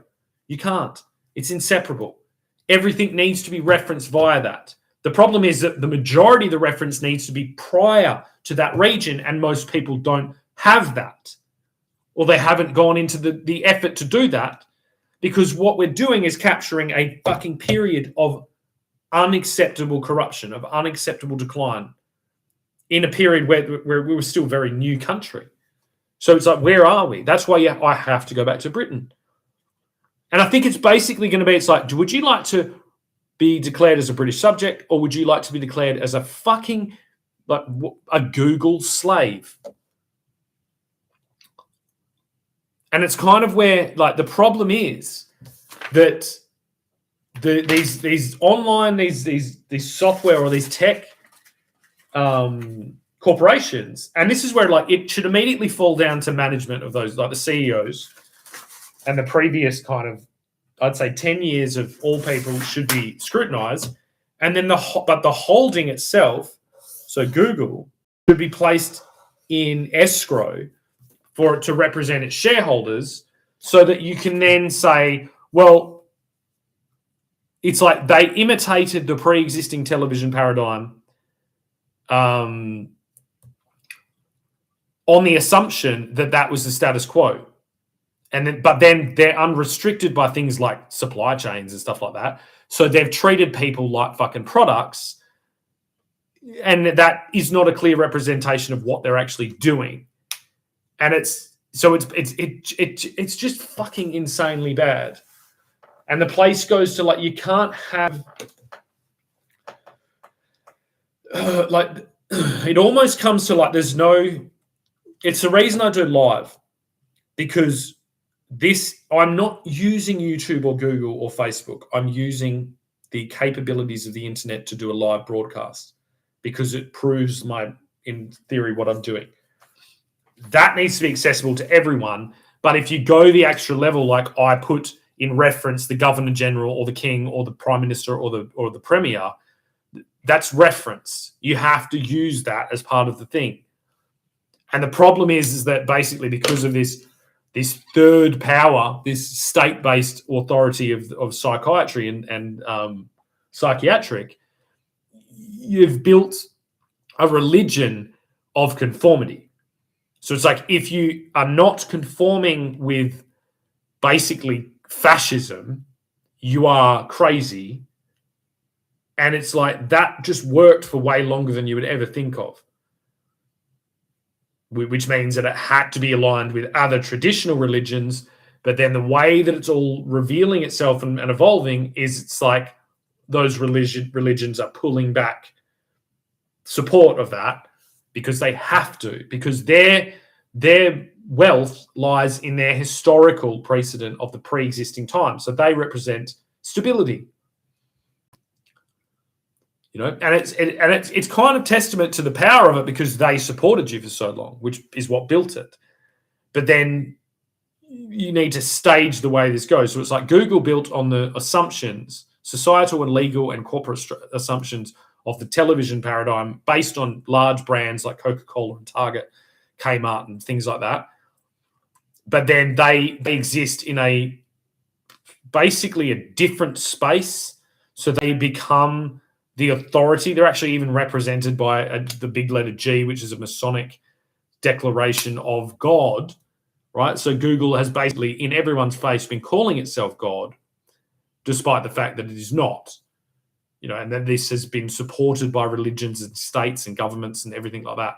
And then the moment that we're having now is that if you question digital God, you are crazy. If you speak into this environment and it isn't distributed because digital God fucking doesn't think that it should be, because it doesn't align with their bottom line of their supporters and their sponsors, then that's it. And we're down to one fucking channel. And it's bad. It's really, really bad, because there is no legal fucking license that this entity has to operate in Australia on these terms. But it's already done the damage to things like television, which needed to be damaged because television was already corrupt. So it needs to land. And the thing is that this right now could be snipped out, stuck on the ABC, and then Australians would begin to be actually informed to the true reality, because we're predating the television age to the radio, and this should be informative enough to be able to hold ground on radio. It's at the moment it's cooperative. I'm not on a vendetta against Google or YouTube, but I am bringing into question the social the social form, or the condition that most Australians are falling into, which is basically guarded by a fictional clergy of pseudo-religious judges, which judge someone's capacity to represent physical reality. That's what it is.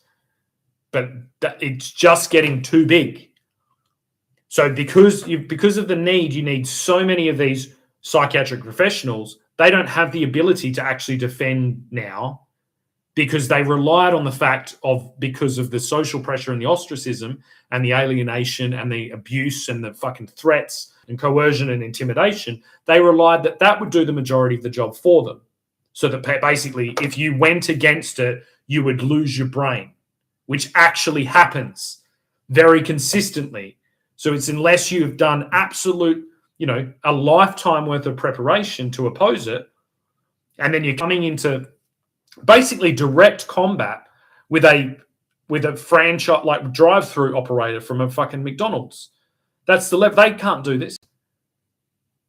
They can't actually speak to the things that they're claiming to authorize over, because they are unprepared. They have no idea what they're doing. And almost all psychological or psychiatric conditions that would be happening right now are majoritively made up with interaction with this fucking hellscape. So again, they're fraudulent they're bishops of bullshit. They are fucking frauds. They have no ability to actually to refine what reality is in this moment. Because as I said, if you're on a fucking desert island and you've never fucking spoken to anyone and the only person you talk to is on a fucking telephone in another fucking country, where are you? That's what if you've gone through 5 years of school and then professional training and then an internship in this closed off, ideological religion, then what are you authorizing? You're authorizing based on that profession's ability to do what it says. The problem is it's like it was nothing but a temporary measure to knock people back in the fucking pen. It's basically like did you get out of the playpen that your mum got from Target? Did you get out of the miniature prison that your mum bought? Well, get back in there, right? It just doesn't work when you start like widening the ability to say that these things are fixed. There is local jurisdictions, there are state jurisdictions, there is federal jurisdictions. You can't use super corrupt, like super methods of broadcasting or distributing and then claim all of that. Because what it ends up with is like all of these organizations is like you've militarily, really, because you've used fucking systems that are absolutely outrageous and you've created so much damage. You've militarily captured territory and maintained territory using these psychological methods of containment that you can never defend. So the only place you defend is people. So it's an electric fence. It's a psychological barrier to barrier in consumer trends, right? Which it changes it. So you can say customer retention, right? Oh, we make sure that people always associate our brand with a lowest prices, good service, and all these things. That's how the fucking professionals will declare their customer retention. But in reality, it's like, it's an electric fence, and if you don't shop at Target, you get a zap. That's what it is, and that's what these people built. I'll say, like, when I was a child, I wet the bed, and my mother fucking plugged me into an electronic fucking buzzer that would buzz if I fucking pissed the bed. And that is by the exact fucking person that clothed me in the fucking bullshit fucking clothing attire from a fucking and stuck a target on my fucking back. It's a crime. It's obviously a crime. You're not allowed to electrocute your children if they don't shop at fucking Coles and Target. You're not allowed to do it. You've got to understand it's like basically all opposition towards all of this bullshit, towards all of these social media, all of these things is stacked upon 50 years of television. And television's just kind of slowly backing out of the room being like, we didn't do shit. We were just, I don't know what we were doing. But this is it. This is the fucking reality. It got to the dystopian level. You take Mad Men, the television show about customer retention or stimulating certain areas to convince people to shop. But now, as soon as you have the handheld fucking reference, that's the sensor that senses if you're starting to fall out of favor with these friendly fucking, global fucking brands. And you will be regulated electronically. That will go to somewhere. It will use algorithmic ostracism to say you're not a person anymore because you don't shop at Coles, you don't eat these fucking things, you don't use a fucking smartphone, all of that stuff. That's the exact same space that the majority of people are formatting this current day democratic situation. So it's like literally we've got our politicians selling fucking ShamWows at the door of fucking Target and Kmart and fucking Coles. That's literally how the media fucking landscape works. And then it's circulating through this entirely fucking electronic fucking control grid, which is computer controlled. And it's like, of course, it's like if you're sitting there as you control basically your interaction between your corporation and something like Facebook, YouTube, or Instagram, or whatever like that. And they say, listen, do you want us to fucking if we could put a thing on anyone who's competing with you, would you like us to do that? Yeah, of course. That person would never take on the full responsibility of what they're actually doing. That comes to oversight. So it's compartmentalization. It's like each section of each interaction that has built this control system has no fucking idea and literally has no level of oversight. Like there's no assumption that the duty of care is in their fucking wheelhouse, right? So the best place to go is to go back to parents, and then you then declare those parents as victims of that, right? So this is what I mean. You have a generational fucking Texas holdout between generations, or Mexican standoff, where everyone's like this, right? But it has to be denoted that the television era shifted those levels of perception way outside of acceptable boundaries because it was immersive. So my 4 weeks so far of listening to ABC radio, it's completely changed every single thing because it's local. So I'd listen to podcasts and things like that. They were really good. The fact that it's a radio, it's local. You can do other things while you're doing it. It was really diverse, so it covers a whole range of different things. It's a little bit like preachy towards new age kind of ideologies, but that's forgivable. And there's a little bit of clear fucking propaganda towards, I would say, majoritively China. So as a whole, it is opposing the 50 years of television infiltration by the United States, which is kind of okay. But would you ever stake your entire claim on ABC radio? I can't see any other way to do it. You know, it's almost where it's like what I would say needs to happen is if you are attempting to act politically in Australia, we need to distribute that all through ABC radio. And they actually do a pretty good job at that. But it means that you can't have reference to anything else because the entire container and all the history of television and then now the social media is polluted with corruption. And that's where you have to get to. It's like, if I do this and I send this to the radio, you know, I'm now not going to phone the radio because it's too intense. It's too pointy and sharp. But when I send this to ABC radio, they absolutely have the firm responsibility to contain that and to distribute that awareness towards the population. And if they don't do it, that's telling. Right? At the moment, it appears like they are doing it.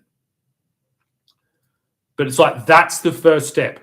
The first step on this day towards British-Australian relations to begin to repair the fucking damage of this absolutely out of control Wild West fucking television global period is to work in that capacity, is to say he's right. That is absolutely unfortunately, that is the landscape we are dealing with.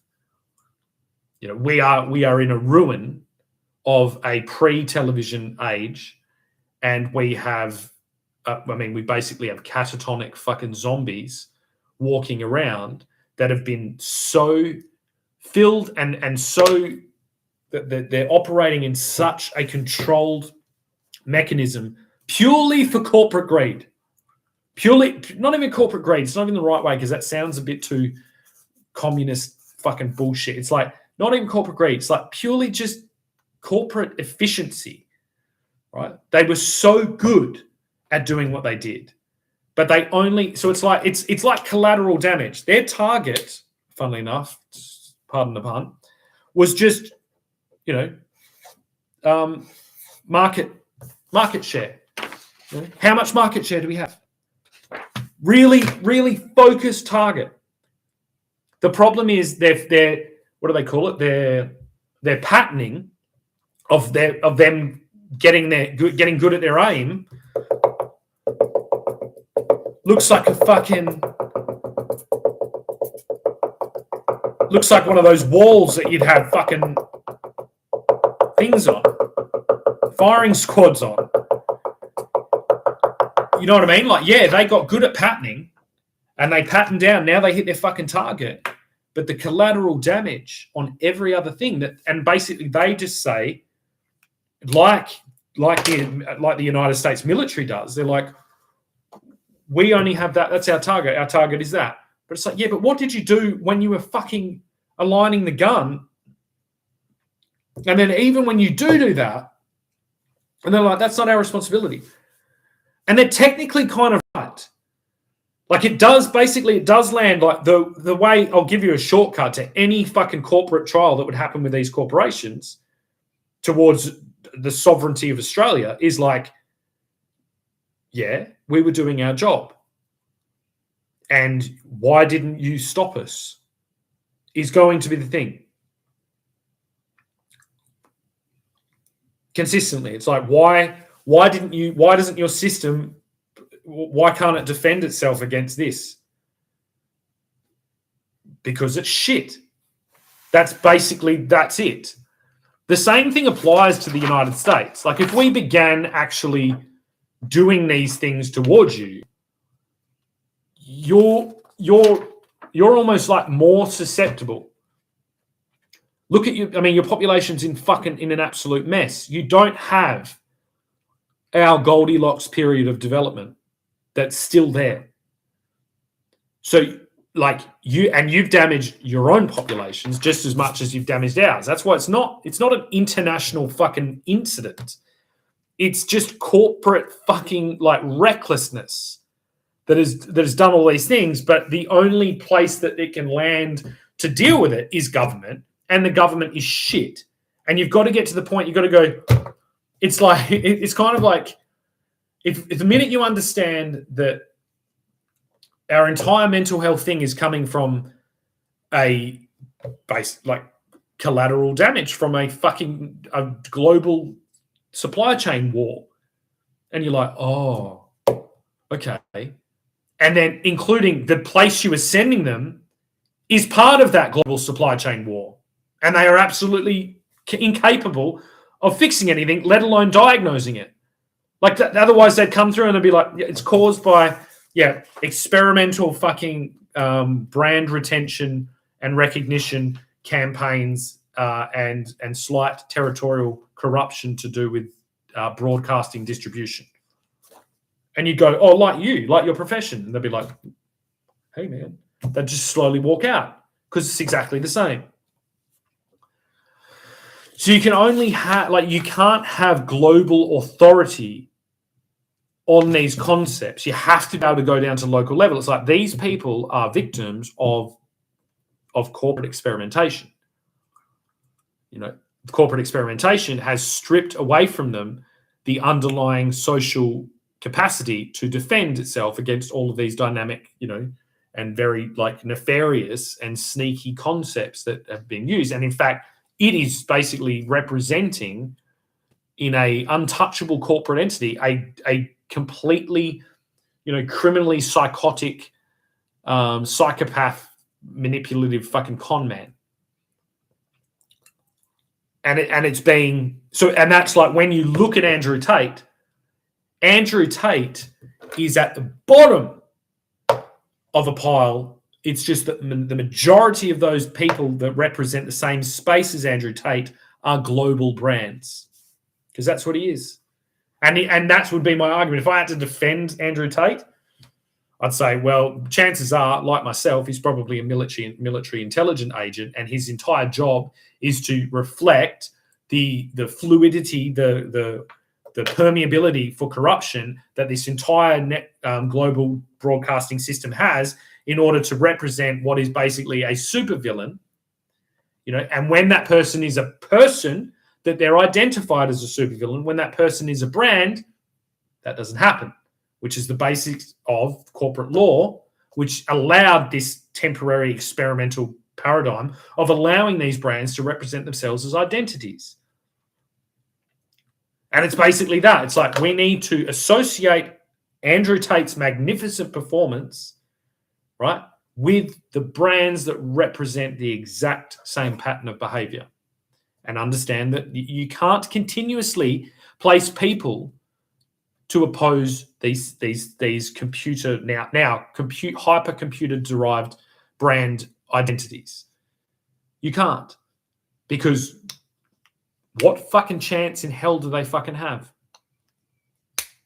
You know, and this is on a societal, like this is the court of public opinion. So no, because it's tapping into that original conception that brands will protect you from the fucking individual fucking con man or the fucking salesman who's a predatory salesman, because the brand is the identified frugality. It already does it, despite the fact that that obviously is a creation of a extremely sophisticated and powerful con man. You know, it's actually like, it's like the concentrated con man. And it builds. Whereas a con man has to build experience, and then he's constantly got to like deal with his reputation to being exposed or something. A brand acquires generationally, just keeps banking all of that fucking devious fucking knowledge, but never has the individual person.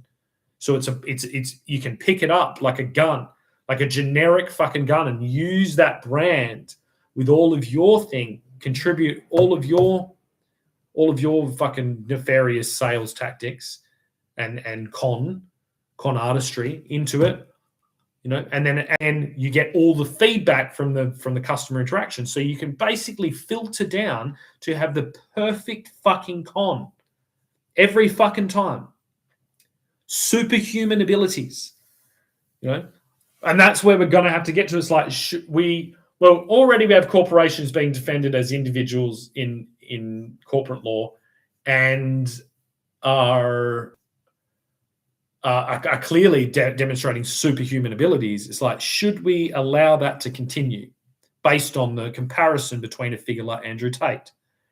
You know, the only, and that is it. It's like the only fucking comparative identity on the internet in 2026 with these trades, with these brands, is someone like Andrew Tate. You know, calls himself top G, apparently. And yeah, so we've got, and I'll just fucking little mention for 60 minutes. You are not going to be able to combat these things with your retarded presenter who basically is just trying to represent like a disappointed dad. He's like, yeah, why did you? He's just always like this. He's like, what? Like clavicular. He's like, what? Why? But why do you want to do this to yourself? Don't you feel? Why do you want to support Andrew Tate? You know, I'm a disappointed dad, right? Which is that's the type of decisions that are being made in this current day television fucking lunacy. And it's like, well, television is the reason we're surrounded by all of this shit. The disappointed dads were completely overwhelmed by television, and now you're trying to fraudulently represent a disappointed dad, and you're missing the entire fucking landscape that created it and just going down to the identity. You know, and it's like, where are you? Why don't you go to a daycare center and be a disappointed dad to all the fucking brainless fucking mothers spending $70 on a fucking water bottle? Do you know what I mean? Do you know how much money that is to spend on one water bottle from Target? You know, Target, why do you feel that you should support Target? You know, a global fucking corporation that relies on the thing. And it's like, because Target pays for fucking ads on television. So we've got to slice this up. You know, we've got to push back. It's like take the good, but you have to take the bad. It's like you're on target, right? But you're also, that means you're in focus of everyone. It's like you've done too good a job. And it's like, and you're the best person to fix any of the problems, and you don't fix any of them. That's what it basically is. Like, so what that means is all of these hundreds of years of developing social strategy to keep us on the up and up, and it's all destroyed by these entities because they're on the down and down. And they're like constantly being exposed for doing the worst strategies, like the international slavery market, the predatory fucking ad campaigns, the customer retention things, the like psychological attachment, all of this shit. The worst of the worst of the worst, still benefiting from this baseline comparison with an individual con man. And then when you show it between Andrew Tate and Target, yeah. So I guess I know what my newspaper article is going to be this morning. It's going to be a comparison of Andrew Tate, the fictitious fucking global villain, and Target, the friendly brand that clothes your sleeping babies. Thank you.